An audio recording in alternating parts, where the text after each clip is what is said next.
Sasha, Tufi, Dan, and Mark for inviting me. It's been a real pleasure, and I must say it's been quite an astounding array of thoughts and ideas that have been presented here in a very professional way. I've been really pleased that I could be here. This is a little different, though. I'm the chief scientist of XO Worldwide, which is a company. It's based in Delaware, but it also has a fork in London, UK. Benjamin Mills, the CEO, couldn't make it today, unfortunately. But we have been building very high-profile wearable technology for many, many years, since 2011. We've made laser costumes for Absolute Vodka. We've done flying dresses for Lady Gaga. Worked with a lot of people, including the Black Eyed Peas, to do their light-up dresses on stage. The Grammy, you might remember the Lady Gaga Grammy performance with the spiders crawling over her face. That was us.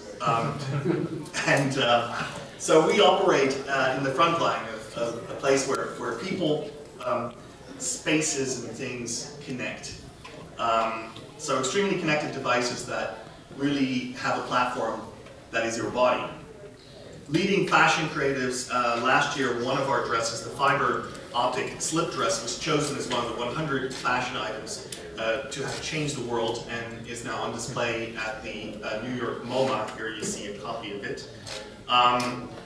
Forbes called it the first example of a truly beautiful wearable tech. So here's the problem. Clothes are not connected. There's no digital ecosystem around the things that we wear.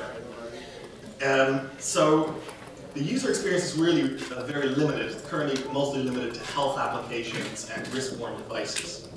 The Gen Z youth market, which is huge and up and coming, is largely neglected. So our vision is a platform that connects people to the things that they love through the things that they wear. And this connects people's spaces, places, or things through the TODA network. So right now, our main product is a hardware that enables inputs and outputs directly on the body. For example, we have a fiber optic product that is a fabric that can be woven directly into streetwear and is digital. We then create apps that allow users to interact with the things they love, such as their music or live entertainment or gaming, social media, friendship. And our XO app allows clothes to change color based on some kind of social algorithm related to the things that they love. We've built consumer-facing brands such as 2415 that create connected products, physical social media that relate directly to the physical body. What's next is we have a lot of experience with flexible displays. So these are screens that are extremely thin like paper that can be woven into fabric and other devices. We are building prototypes of robotic textiles that can be animated with physical shape. Of course, working on challenges like wireless charging. All our stuff is machine washable, by the way. But the reason I'm here is because we also want to build a decentralized social currency. Because obviously when you have a lot of users wearing this stuff, going to experiences, you need some form of authentication, you need some form of currency in order to be able to share value. So back to today, this is our brand 2415. We launched it in September at London Fashion Week, targeted at Gen Z, under 25-year-olds. These are digital natives that have only ever known an app-connected world. They are the catalyst of this kind of physical, digital, connected technology. We have over 600K of demand for online pre-orders, and are building a database of hungry customers. At the event, no Gen Z ever questioned how it worked or why. It was simply accepted as perfectly normal for clothes to be connected and animated to music. So that's the kind of market we're talking about. We got great media coverage. Forbes suggested we might just be the next big thing in streetwear, which is a very, very large market indeed, where people are willing to spend large dollars for single items.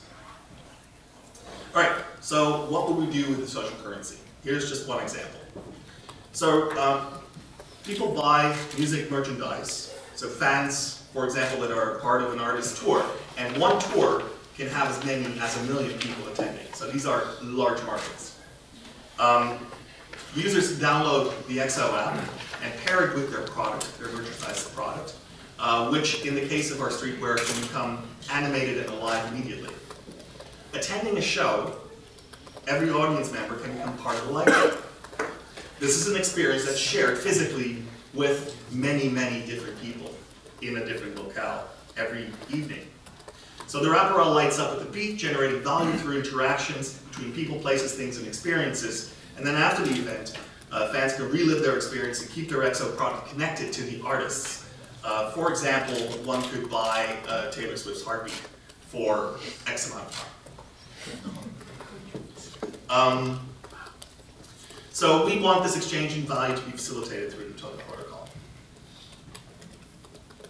So the TODA network opportunity is significant. We believe this scenario highlights the market opportunity for an open marketplace for wearable content facilitated through the TODA network. It would be the first to transfer value through physical digital interactions, which in light of the issues that are surrounding Facebook and purely digital interactions is becoming a very interesting space indeed. TODA allows an efficient, scalable, distributed, and secure solution that can be run directly on our IoT network. It could even run directly inside our clothing. And more importantly, this is only one first example. The market opportunity basically generalizes to any kind of IoT service, certainly any IoT service that relates to a person or a person's body, and we want to capitalize on that. All right, that's it. I'll take some questions.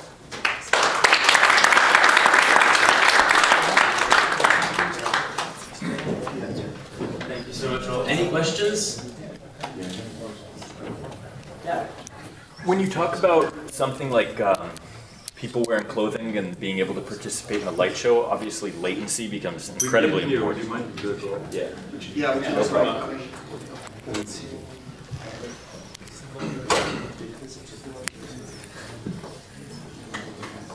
Hi.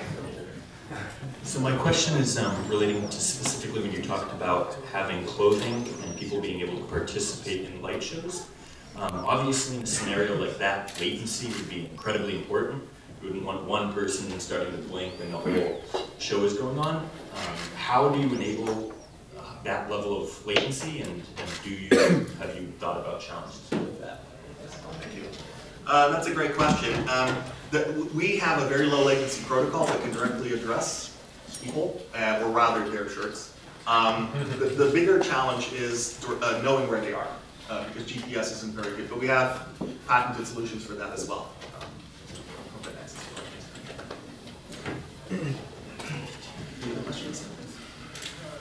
Can you guys hear me? Okay. Yes. Can you talk a little bit more about that? So you talked about the marketplace that's going to be put in place. Can you just elaborate on that a little bit? Because what we're seeing here is something very, very interesting, but we're trying to create a marketplace and inputting that into something physical. And so I'd love to hear just a little bit.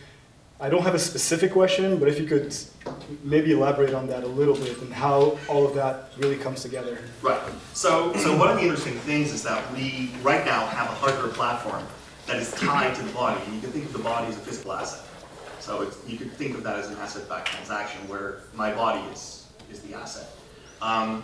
And of course, we can do those transactions based on proximity, and it can be in secure locations such as concert venues. So now you can see an entire trajectory from purchasing tickets to going through security to purchasing then software elements that run on our hardware. And that's where the marketplace really lies. But we make money, we can make money along the entire value chain. Right. Okay, that's very interesting. Thank you. Yeah. How do you identify the body as the asset? What characteristics of the body are you gathering? I don't want to go too deep in that. Just stay out of that. Yeah, well, for example, the use of biometrics, which is now a more and more acceptable way or accepted way to even enter your cell phone. So, for example, fingerprints allow you to identify yourself. Now, the Apple iPhone 10 uses the shape of your face in order to identify who you are and open up your digital world.